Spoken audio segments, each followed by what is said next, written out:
Hey, great news for a change. The FAA has a reauthorization package. Yes, new reauthorization, signed, sealed, and delivered. Great news. It's long. It is a hard read. Let's talk about it.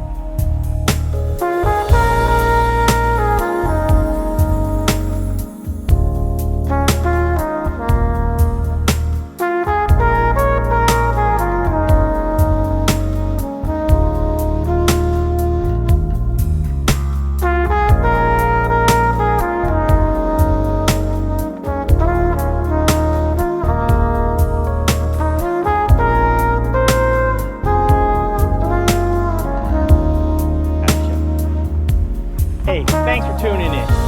I opened with a shot of Charlotte Douglas International Airport. I picked Charlotte because it is in the news. Something really weird happened there, but more on that at the end. And please, if you find these videos interesting or entertaining or anything, hey, smash that like button. Give me a thumbs up. It really helps the channel. And hit subscribe and the notification bell if you want to know about more videos that are coming. Anyway, thank you. So the big news is the FAA's reauthorization. Reauthorization is the formal process that Congress authorizes and in this case renews the legal power of the FAA, as well as authorize its subsequent appropriations. Big deal there. So as an agency, does it need to have an authorization? Well, no, not really. Although it's a good idea in an agency that is worried about safety and has the will of the people be enforced on it. The National Oceanic and Atmospheric Administration, otherwise known as NOAA, is one of those agencies that's the Department of Commerce that doesn't have an independent authorization. It was never established into law. It was just created by President Nixon in the 1970s. And yeah, the agency we rely on to keep us safe from Mother Nature isn't even codified in law. But maybe that's why we rely so heavily on the Weather Channel. It gets its direction annually when there's an appropriation placed for it. So that's the way it works if you're not authorized. But in this case, the FAA definitely has an authorization, needs an authorization, and sets the limits for spending and understands the will of Congress on what they should be doing. And in this case, there's a lot of things going on that are pretty important. So let's get to it, my friend. This reauthorization sets the limit on how much money the FAA can get in each of its accounts. It also provides the opportunity for Congress to express its views, directions, specific actions on the FAA, and how it executes its authority. So this is what makes this legislation incredibly important. The package is 1,083 pages long. It falls into the TDLR category, which I have defined below. It's a term I ran into when I found out that people don't read 1,083 pages. They read what they put in and then they publicize that. So, and most of the news articles that I have looked at and I'm aware of simply highlight that I don't think reflect the intended spirit of the bill at all. Just their little portion about what was cool. I mean, we heard so much about more flights out of Washington National. Okay, a small subset may have broad implications, but a small subset of the 1,083 pages.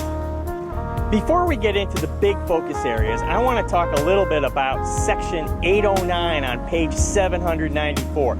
The official title is Ensure Safe Landings During Off-Airport Operations. My title for it is The New Trent Palmer Rule. Trent Palmer is a popular YouTuber who documents great adventures with his big tired Kit Fox airplane. Well, he tried to land at a friend's farm and decided it was unsafe and didn't land, and the FAA threw the book at him due to a noise complaint.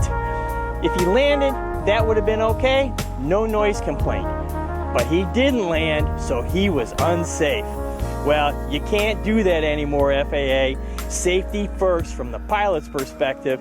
Check it out. I'll put Trent's channel in the link below. Does some awesome work.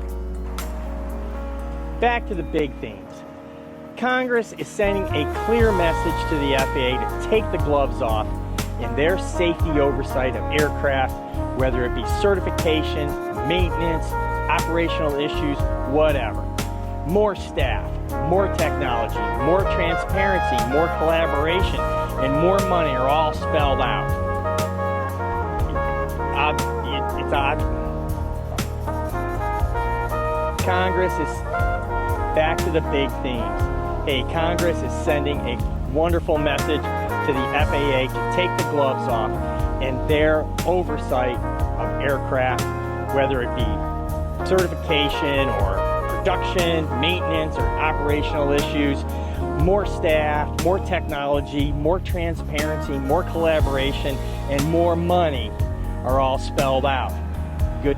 So it's a striking reminder of all the challenges that the FAA has faced over the last several years with Boeing and also the runway safety incidents. It doesn't matter that the FAA has had a number of activities ongoing. Congress is piling on and making sure it is clear with a zero tolerance policy on these incidents. So lots of studies, lots of committees and advisory groups are called out. Runway safety was called out in the reauthorization back in 2018. So this focus area isn't new, but there is more, a lot more. The FAA has had a lot of authority at its disposal. I don't think they've ignored the legislation before, but it is obvious that it didn't work and they need to dig deep and deeper and make difficult decisions on difficult changes. Something's got to give. A pretty huge shift is that Congress wants to make the NextGen program go away. Now, this isn't a new idea. The FAA even proposed itself that it should go away and reorganize, and Congress is the one who denied it. But hey, it's a new day, now it's their idea, and maybe this time it will happen. So there's a hard stop that the Office of NextGen will terminate at the end of 2025, and tasks that are going operational will go to the new Airspace Modernization Office. So that's the headline. There's more meaningful yet more subtle part of the new part is this is a new modernization responsibility that will basically fall under the COO instead of a different associate administrator. The lame duck Office of NextGen had their chance, 20 years of chance, and plenty of ideas, plenty of programs, plenty of money, like $20 billion worth of money. 2 decades later, and progress is hard to see. Besides, after 20 years, it's time for a new path forward, new forecasts, new things are happening, new entrants. There's lots of changes that need to get redefined as far as the strategy goes. And a reboot seems like the right time. So with that new modernization responsibilities basically falling under the COO, who will now co-chair the NextGen Advisory Committee, the group that will continue to advise the FAA on modernization in this new world, we will see if modernization can be successful. If modernization does go faster or have a bigger impact, did we simply waste 2 decades because of internal organizational turbulence issues? Just throwing that out there, that would be kind of weird. Was it in Congress's mind? That's why they changed this now? No matter. I just hope it works, because if it doesn't, we have a bigger problem to deal with. The next reauthorization isn't until 2029. Something this legislation addresses, it's a situation that won't go away, and that's unruly passengers. But the word unruly is only used one time in over 1,000 pages, and that's so that the Bureau of Transportation Statistics has a category of delay that points to the removal of an unruly passenger from an aircraft as the cause. Okay, now there are plenty of laws already in place for this kind of thing, but how do we prevent the situations, like I'm going to talk about at Charlotte, from occurring again?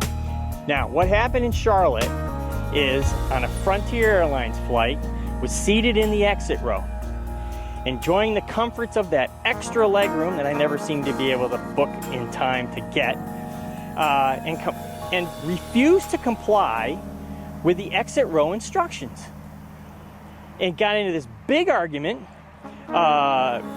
with the flight attendant about it. Now, this passenger did acknowledge the emergency row assignment during initial seating, and then you have to go through and verbally acknowledge that you're willing to help passengers and open the door and all that kind of stuff. The captain had to get involved, and local law enforcement was called in to remove the passenger from the aircraft. Then everyone had to deplane and replane to get to their destinations.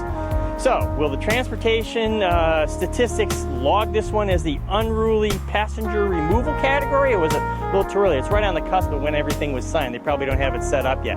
But that's why we have a fly-in to Charlotte Airport. So on the unruly passenger note, we've all had this experience, and we've had experiences of how difficult sometimes it is to get on the airplane and off the airplane, is we are missing something in the education process.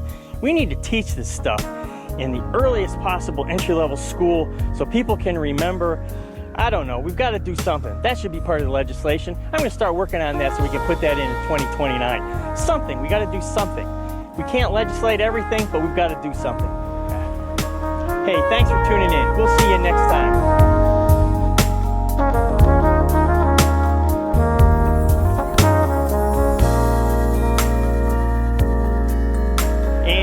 Most of the news articles I can't see this. The pages, it is a striking reminder. Shit, that's terrible.